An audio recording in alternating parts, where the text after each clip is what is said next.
Okay, so it's a pleasure to be with you today and to tell you a little bit about kind of the work that we do cross-culturally between the UK and Colombia, but also other countries in the area of sort of neuroscience-inspired design.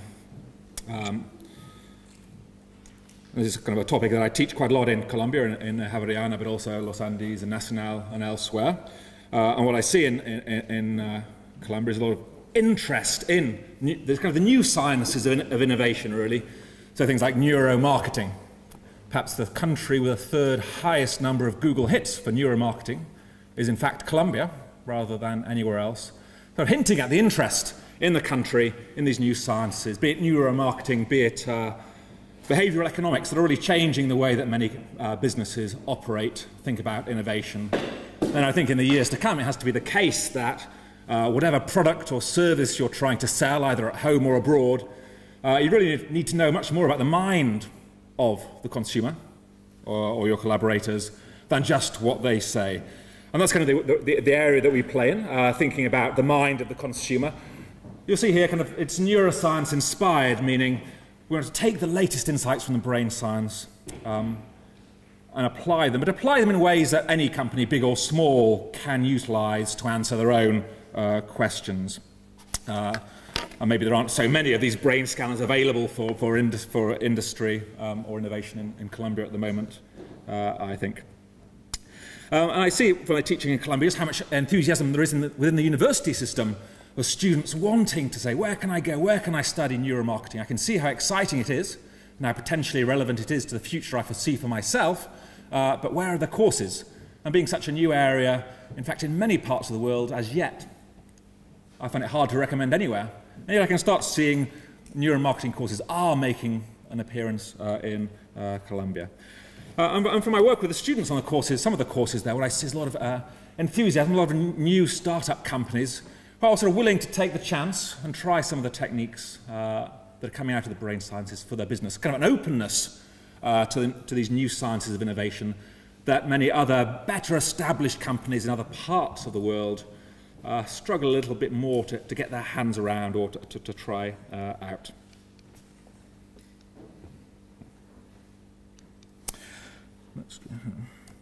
And so this whole sort of area for us is really about kind of sort of sensory marketing, or what you might call experience design. It's about engaging the senses of the consumer, no matter whether you're selling a Juan Valdez coffee or you're just launched your direct flight from Bogota to London, and you're thinking about the experience of the air traveller. The question is how to engage more senses. And we heard from the last talk about the kind of the rational and the emotional, but the question really is how to engage the consumer at both the rational level and the emotional level, and to really engage as many senses as one can. And the idea being the more senses you engage, the richer the experience, the more memorable, the more enjoyable the product or service will be. And there are many books on the marketing shelves now, from Martin Lindstrom's Brand Sense 2005. He's been down in Colombia selling his wares through this Bertel Hulton's sensory marketing, or Aradhana Krishna from the States. All books with the same title, all telling the marketeers and the companies those marketeers advise that you need to engage the senses of the consumer. But if you open up any one of those books and say, okay, I want sensory marketing for my business, what you'll find is kind of a contents page that looks something like this, where you have a chapter on each of the senses, how to engage the consumer through touch or through a signature smell of your brand. What should the Avianca airplane smell like? Every time you get on one, should it have a certain smell that maybe reminds you of home? Or what should it taste like? What should it sound like? What should it look like? And then the book is all over. It's as if you can understand the mind of your consumer simply by breaking them down into separate senses. And what we have here, which is a little bit different, I think, based in Oxford, is kind of the neuroscience element, saying that in order to understand the consumer, you need to know how the brain works and how the senses are connected one with another, often in ways that are hard to predict. And that's what the lab just around the corner in the very ugly 1960s psychology building is all about, trying to understand how if I change what you see, it might change what you smell. If I change what you smell like, it may change what you look like. And if it changes what you sound like, it may change what you feel. So all the senses are connected in ways that neuroscience is only starting to reveal, but which do have very clear applications out there in the marketplace.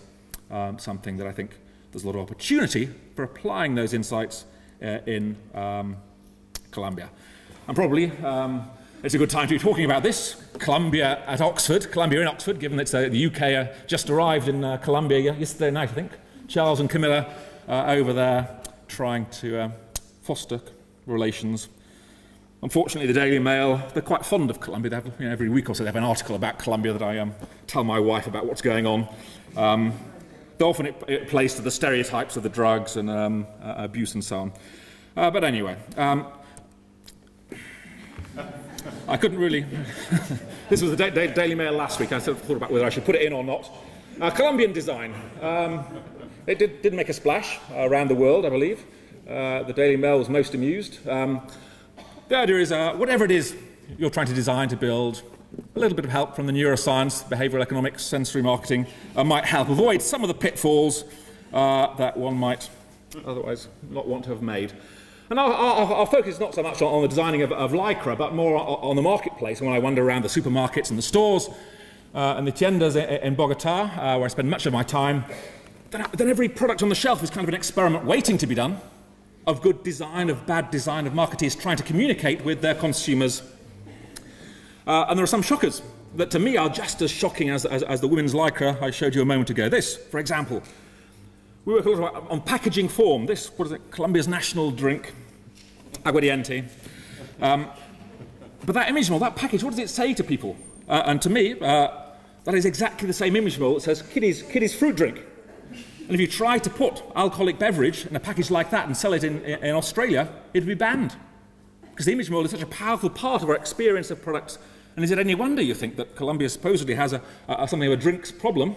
Is it through the packaging like this that kind of seamlessly blends from kiddie drink to something much stronger?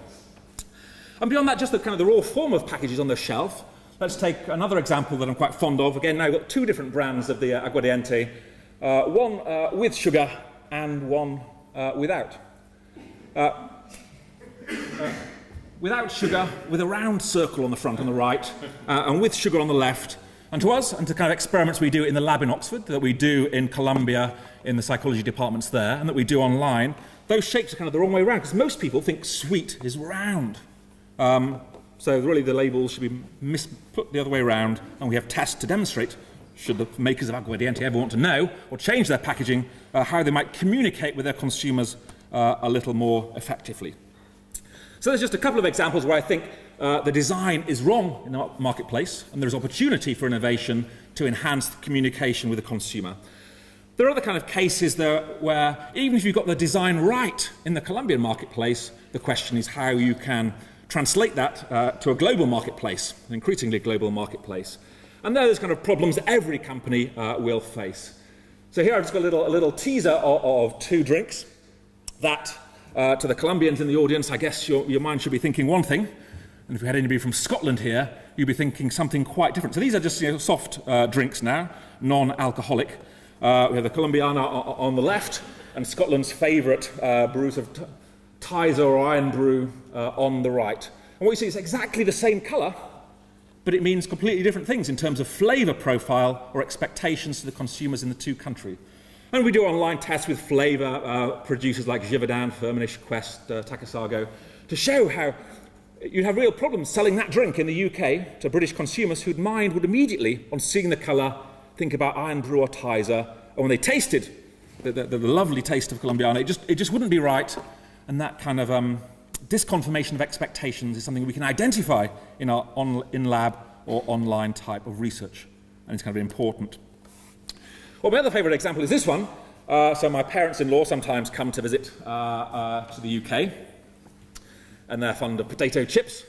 And when I go there, I see this, and this is kind of a wonderful example of just how things don't quite work cross-culturally. It's a bag of crisp margarita, and it's lemon-flavoured, but it's green. That's kind of just all wrong to the British mind. Lemons are yellow, limes are green, and yet in the Colombian marketplace, lemon is green, and you see this season's colours, in the clothes store are lemon, and the window display is just full of. It's all wrong to the Western mind. And I can see my parents-in-law would come to the UK, we'd go to the pub, they'd order a packet of crisps. They go for, so I want the green one. They can open the packet of crisps and put one to their mouth, and then and then the face would kind of sort of crumble as it was. What was it? It was kind of cheese and onion, exactly the same colour, means something different in the UK marketplace.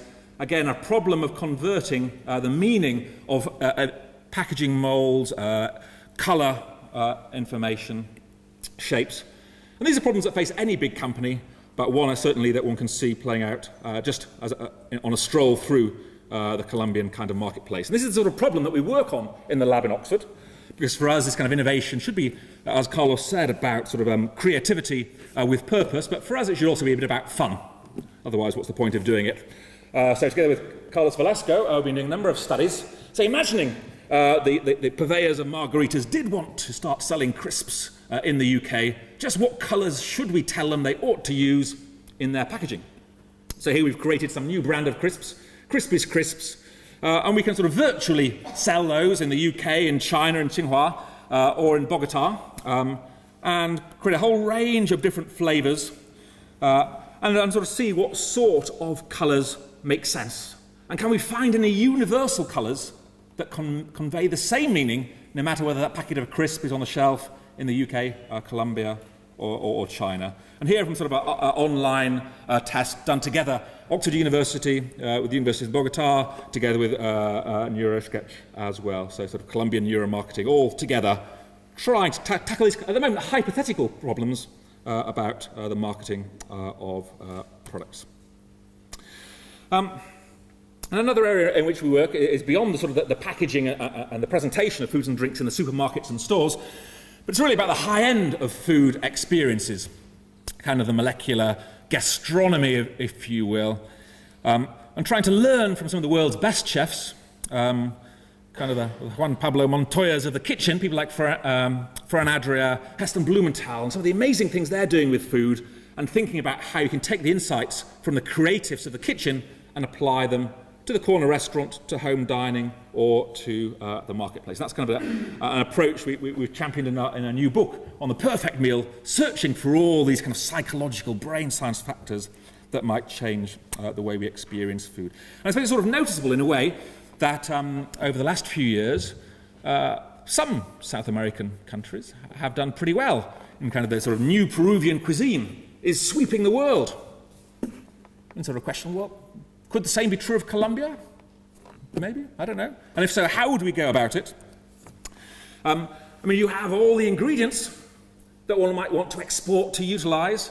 The last time I spoke to Ferran Adria, he was incredibly ecstatically enthusiastic about all those great fruits and vegetables that one finds in kind of the Amazon basin, so in part in Colombia.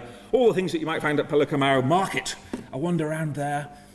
All these fruits you've never seen before, don't even know what to call them, nor what they might taste like, but you imagine they must be wonderful new flavours, and the question is how to get them into our cuisine.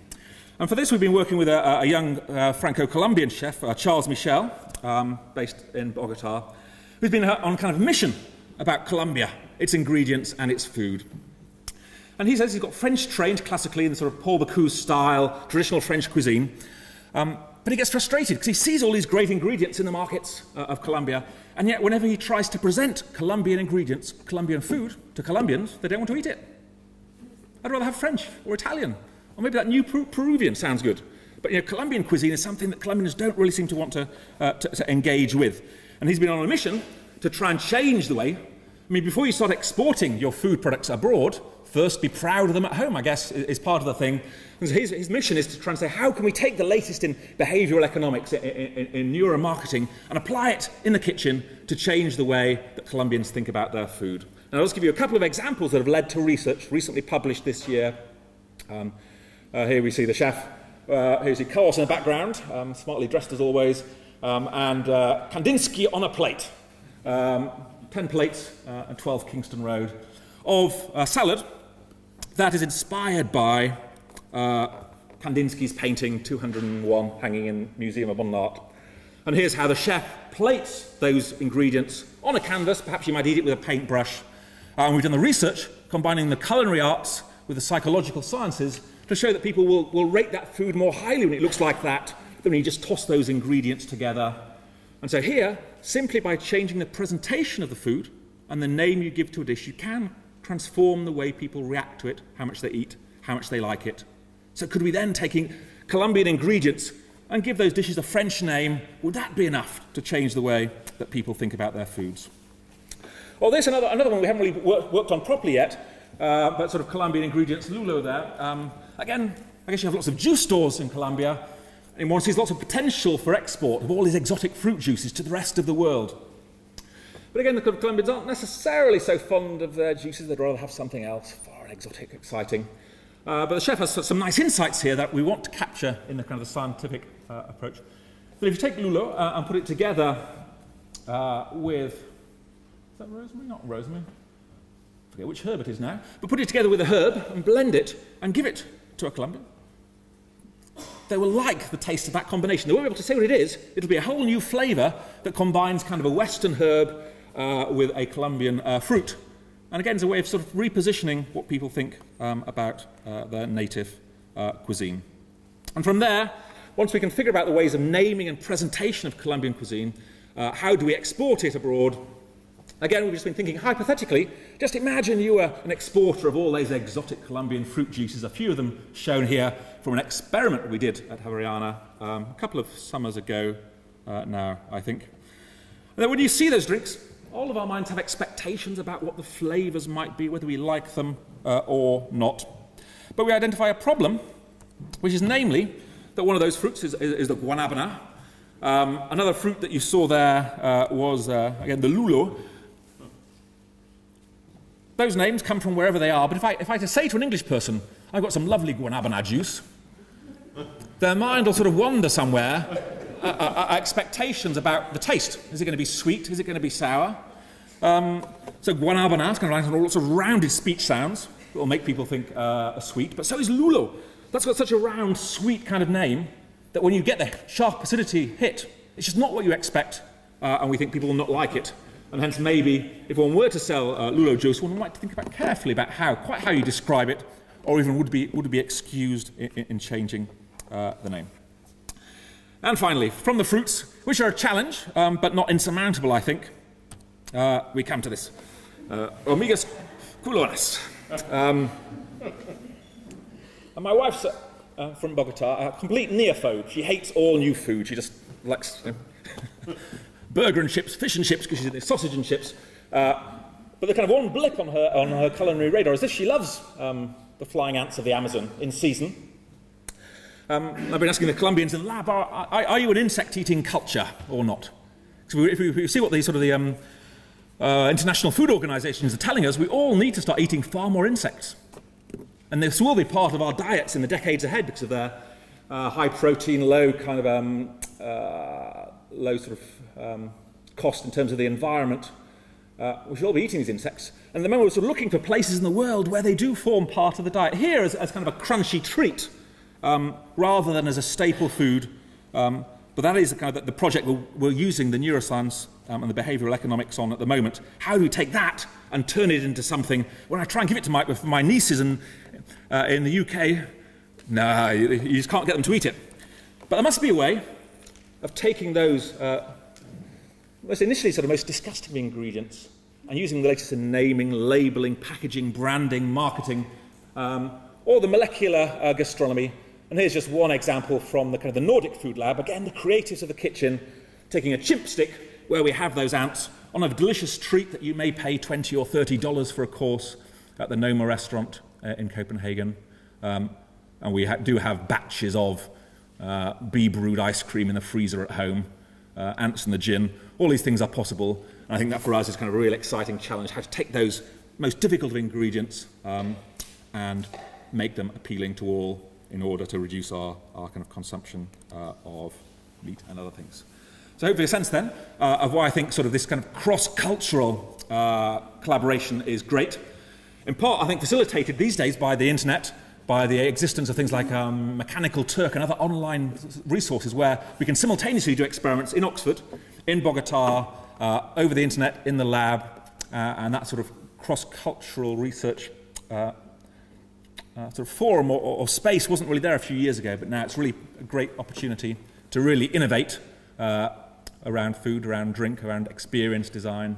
And I think for us, for the years ahead, we see more and more of this kind of cross-cultural challenges the questions it throws up, and the fun we have in trying to find solutions. Thank you.